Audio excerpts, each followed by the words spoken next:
안녕하십니까. 뉴스의 이면을 파헤쳐드리는 Y타임 정세 분석의 추국일입니다. 대만 집권당인 민주진보당, 이걸 민진당이라고 그러죠. 이 민진당 새 주석에 라이칭더 부총통이 선출되면서 앞으로 이 양안 관계, 그러니까 중국과 대만 사이의 관계 변화가 주목됩니다. 이 라이 주석은 내년 1월 13일 실시되는 대만 총통 선거에서 민진당 후보가 될 가능성이 아주 커졌고요. 만약에 총통에 당선된다면 중국과의 관계는 상당한 충돌이 불가피해 보입니다. 현재 차잉원 총통은 3년인 금지 규정 때문에 내년 선거에는 출마할 수가 없습니다. 16일 연합보와 중국15 등의 대만 언론이 보도한 바에 따르면 이 라이칭더 부총통은 전날 치러진 여당이 민진당 주석 보궐선거에서 99.65%라는 득표율을 보여가지고 당선이 됐습니다. 오늘 18일 주석으로 취임하는 이 라이칭더는 페이스북을 통해서 복잡하고 급변하는 국제정세 속에서 대만을 확실하게 보호하고 대만의 민주주의, 평화, 번영을 증진시키겠다 이렇게 말을 했습니다. 임기는 내년 5월 20일까지입니다. 이번 집권 민진당의 주석 선거는 지난해 11월 지방선거에서 민진당이 참패하면서 이 차이 총통이 주석직에서 물러났고 여기에 대해서 보궐선거가 이번에 이루어진 건데 이 선거를 통해서 주석직을 이번에 선출한 겁니다. 자, 그런데요. 중국은 이 라이칭더의 집권 민진당 주석 당선이 가져올 파장에 대해서 주목하고 있습니다. 차잉원 총통이 그동안에 항중보대, 그러니까 본토에 대항해서 대만을 지키자 이 카드를 내세우면서 강력한 반중 노선을 걸어왔었는데 중요한 것은 라이 주석은 차잉원 총통보다 더 강경한 반중 성향을 가지고 있다는 점입니다. 이 라이 주석은 지난 2019년 일본을 방문해서 대만과 일본, 나아가 미국이 공통으로 이 중국의 위협이라는 큰 도전에 직면하고 있다 그러면서 미국과 일본, 대만의 협력을 강조한 바 있습니다. 또한 지난해 1월에는 온두라스 대통령 취임식에 참석해가지고 카멀라 해리스 미국 부통령과 만나서 주목을 끌었었습니다. 미국의 부통령과 대만 집권당 최고 책임자의 만남이라는 점에서 눈길을 끌었는데 중국은 두 사람이 뭔가 대화를 나누지 않았겠느냐 이런 의심을 거두지 않았었습니다.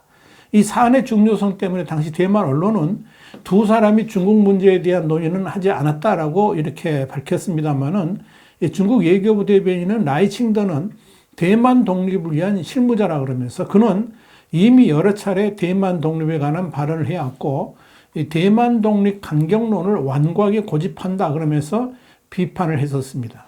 이런 라이 주석의 성향 때문에 내년 1월의 총통 선거에서 당연히 강경한 반중 노선을 선거 전에 핵심 이슈로 꺼내들 것이라는 전망이 나옵니다. 민진당은 지난 2018년 지방선거에서도 참패해가지고 차이 총통이 민진당 주석에서 물러났지만 홍콩 시위 사태 등이 맞물리면서 2020년 총통 선거에서 압도적 표차로 재선에 성공한 바 있습니다. 자, 그런데 더욱 주목할 것은 뭐냐면 이 라이칭더 주석이 단순한 반중을 넘어서 대만 독립을 추구하는 초강경파라는 점입니다. 그렇기 때문에 국제정치, 그러니까 세계적인 정세 측면에서 보면 보편적으로 하나의 중국 원칙을 고수하고 있는 국제사회가 이 라이 주석의 대만 독립 입장에 대해서 어떻게 반응할 것인지 이게 주목됩니다. 반대로 라이 주석이 국제사회의 지나친 우려를 의식해서 실사구시의 대만 독립 추진자에서 강력한 반중 노선이긴 하지만 그렇다고 대만 독립까지는 추진하지 않는다 하는 입장으로 전환하는 이 수정주의를 채택할 가능성도 있다. 이런 전망도 나옵니다. 중국 전국 대만 연구회 자오즈와이 상무도 최근에 라이칭더 부총통이 항중보대, 그러니까 중국에 항거하고 대만을 지킨다가 아니라 화평보대, 그러니까 평화를 수호하고 대만을 지킨다는 그런 말을 한 것이 있는데 그렇게 말을 한 것 자체가 중국이 지금 주목하고 있는 부분이다 이렇게 밝힌 겁니다. 이와 관련해서 중국 시보는 라이칭더 주석이 이렇게 아무리 수정주의 노선을 채택한다 하더라도 중국의 의구심을 해소하기 어려울 것이며 양안, 그러니까 중국과 대만의 대립과 충돌을 효과적으로 제어하기는 어려울 것이다 이렇게 전망을 했습니다. 이런 시선을 의식한 듯이 라이 주석은 전날 신임 주석에 당선된 후에 소셜미디어를 통해서 민진당의 존재 목적은 바로 대만을 위해 열심히 일하는 것이라 그러면서 과거 민주개혁에 이어서 복잡하고 다변하는 국제정세 속에서 결연하게 대만을 수호하고 대만의 민주평화 번영을 촉진하는 것이다. 이렇게 강조를 했습니다. 중국 신보는 라이 주석이 새로운 실사구시에 탄력적이고 유기적인 수정주의 노선을 통해서 앞으로 나아갈 수 있을지 그 여부가 올해 가장 주목받는 이슈가 될 것이다.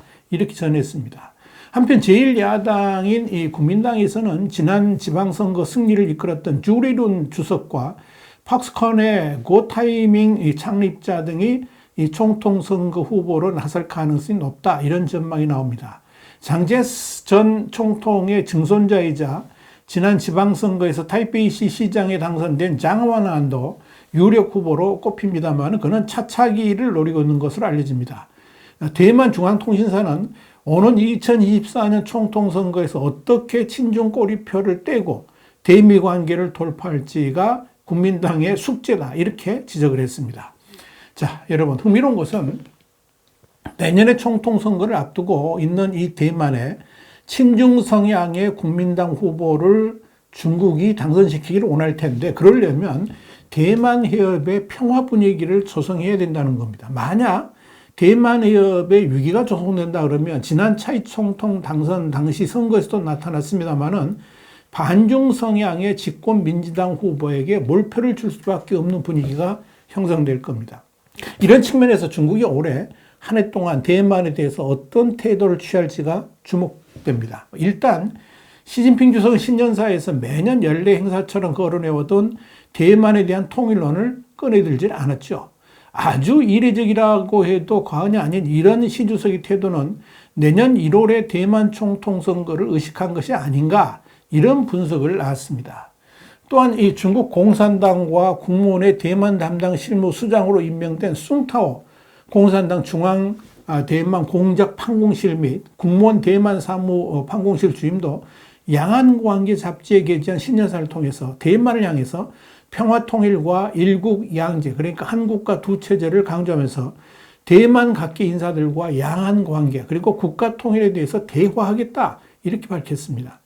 숭타오 주임은 2023년은 20차 공산당 전국 대표대회 그러니까 당대의 정신을 전면적으로 관철하고 실시하는 첫 해라고 강조한 다음에 평화통일과 일국 양제 방침을 견지하고 하나의 중국 원칙과 구이 공식 이게 이제 1992년에 하나의 중국을 인정하되 각자 명칭을 사용하기로 한 합의 이걸 구이 공식이라고 하는데 이 구이 공식에 기초해 가지고 양안 관계의 평화적 발전을 공동으로 추진하고 조국의 평화통일 과정을 추진하겠다 이렇게 밝혔습니다. 그러면서도 우리는 국가의 주권과 영토를 보존하고 분열과 간섭에 반대하는 투쟁을 단호히 전개해서 중화민족의 근본 이익과 양안동포의 이익을 확고히 수호할 것이다 이렇게 강조했습니다.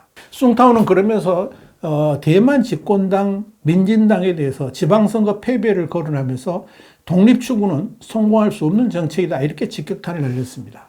그러나 중국 당국의 이런 유화적 제스처에도 불구하고 중국의 본색은 결코 변하지 않는다는 점에서 이 대만의 독립 세력에 대한 압박과 또 대만 해협에서 위협은 지속될 것으로 보입니다. 중국 공산당은 지난해 10월 22일 중국 공산당 최고 지도기구이자 의사결정기구인 전국대표대회에서 대만 독립에 대한 단호한 반대 및 억제 의지를 중국 공산당의 헌법이라고 할 수 있는 당헌에 처음으로 명기를 했습니다.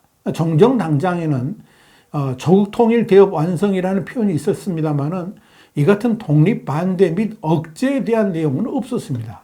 이건 시진핑 국가주석이 지난해 10월 16일 당대회 개막식에서 대만에 대한 무력 사용 포기 약속을 절대 하지 않겠다 이렇게 선언한 데 이어서 이 대만 독립 반대 및 억제가 당장에 반영된 것은 시 주석 집권 3기에서 이 대만 문제에 대해서는 강경 기조를 견지하겠다 이런 뜻을 분명히 한 것으로 풀이가 됐습니다. 결국 이 대만에 대한 통일 의지는 확고하고 언제든지 대만 독립 세력이 강하게 부각된다면 무력을 통해서라도 억제할 것이다 하는 것을 분명히 했다라고 볼 수 있습니다. 이런 중국의 태도가 중국의 도발적 행태로 나타나고 있는 겁니다. 중국 인민해방군은 올해 들어서도 대만 해협 주변에서의 도발을 이어가고 있습니다. CCTV 군사 채널은 지난 2일 인민해방군 공군의 젠 20, 그러니까 J-20이라고 그러죠. J-20 스텔스 전투기를 비롯한 각종 전투기들이 전투 공역에서 야간 임무를 수행하는 장면을 담은 영상을 공개한 바 있습니다. 대만 국방부가 새해 첫날인 지난 1일 이 대만 주변에서 중국 군용기 24대와 함정 4척을 포착했다고 발표한 직후에 이루어졌습니다. 대만 당국은 중국군의 이런 훈련이 야간을 통해서 대만을 공격하려는 전쟁 연습의 일환이라고 비판했습니다. 대만 국방부는 중국군이 지난 한 해만 1727대의 군용기를 보내가지고 이 대만 방공 식별구역에 보내가지고 이 전쟁 훈련을 했다, 이렇게 발표한 바 있습니다. 이는 지난 2021년에 960대 2배에 가까운 수치입니다. 중국군이 대만의 이 ADG에 대한 침공을 확대하는 것에 대해서 전문가들은 대만을 계속해서 압박하는 광범위한 회색지대 전술의 일환이라고 분석을 하고 있습니다. 이렇게 중국의 위기 조성은 올해도 지속될 겁니다. 다만 그 빈도나 강도가 변화될 수 있다는 점에서 중국 당국이 과연 어떤 스탠스를 취하게 될지 주목됩니다. 와이타임 정세 분석이었습니다. 감사합니다.